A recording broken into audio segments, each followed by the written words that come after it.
নমস্কার বন্ধুরা, প্রিয়াস কিচেনের আরেকটি নতুন ব্লগে আপনাদের স্বাগত।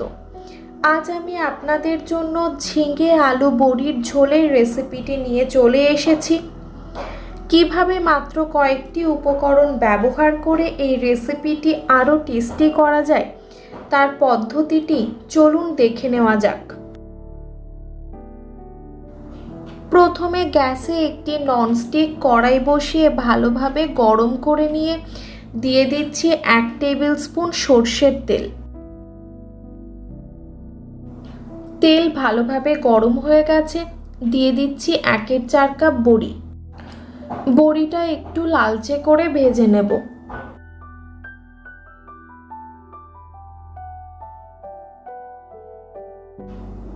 ভাজা হয়ে গেছে, এখন তুলে নিচ্ছি।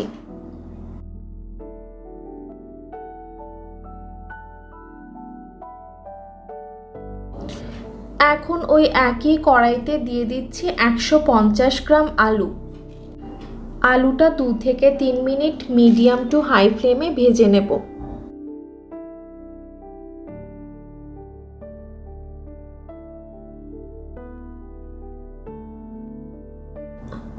আলু ভাজতে ভাজতে দিয়ে দিচ্ছি 150 গ্রাম ঝিঙে, যা খোসা ছাড়িয়ে লম্বা করে কেটে নিয়েছি। ঝিঙেটাও 5 মিনিটের জন্য মিডিয়াম টু হাই ফ্লেমে ভালোভাবে ভেজে নেব। ভাজা হয়ে গেছে, এখন তুলে নিচ্ছি।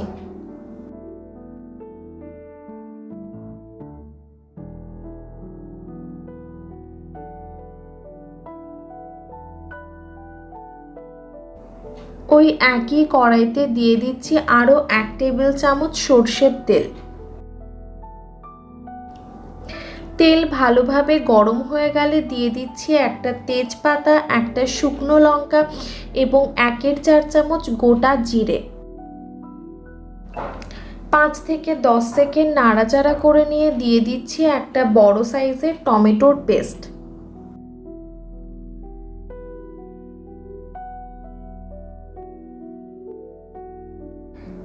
দিয়ে দিচ্ছি হলুদ গুঁড়ো 1 চামচ, কাশ্মীরি লাল লঙ্কা গুঁড়ো 1 চামচ, জিরে গুঁড়ো 1 চামচ এবং নুন স্বাদ অনুসারে।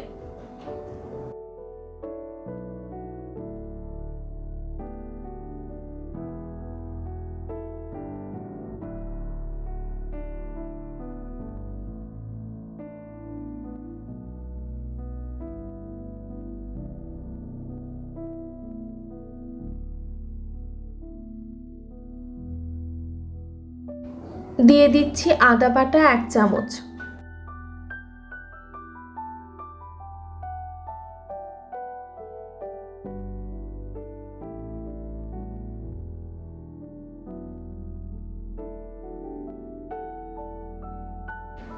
নাড়াচাড়া করে নিয়ে মশলাটা ঢাকা দিয়ে কষিয়ে নেব 10 থেকে 12 মিনিটের জন্য।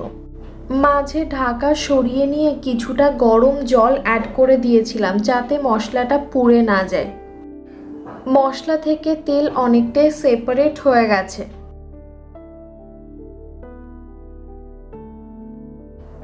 দিয়ে দিলাম ভেজে রাখা আলু এবং ঝিঙে।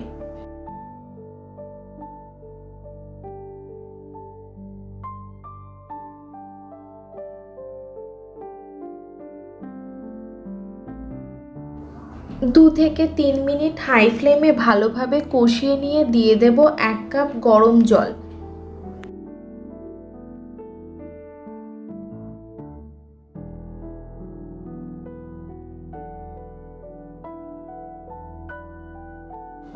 হাই ফ্লেমে ভালোভাবে ফুটিয়ে ঢাকা দিয়ে 5 মিনিট রান্না করে নেব।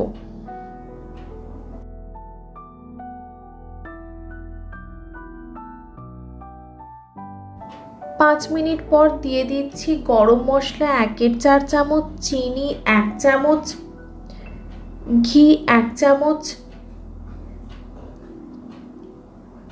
2টো কাঁচা লঙ্কা এবং কিছুটা পরিমাণে ধনেপাতা।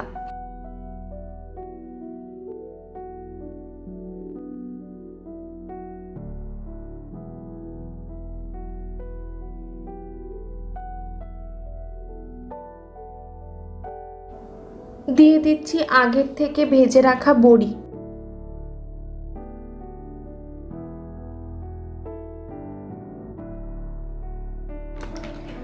মিশিয়ে নিয়ে গ্যাসের ফ্লেমটা অফ করে দিয়ে 10 মিনিট ঢেকে রেখে তারপর গরম গরম ভাতের সাথে সার্ভ করুন ঝিঙে আলু বড়ির ঝোল।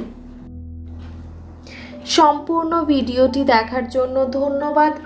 আশা করি আপনাদের ভালো লেগেছে। ভালো লেগে থাকলে ভিডিওটি লাইক, কমেন্ট এবং শেয়ার করার অনুরোধ রইল।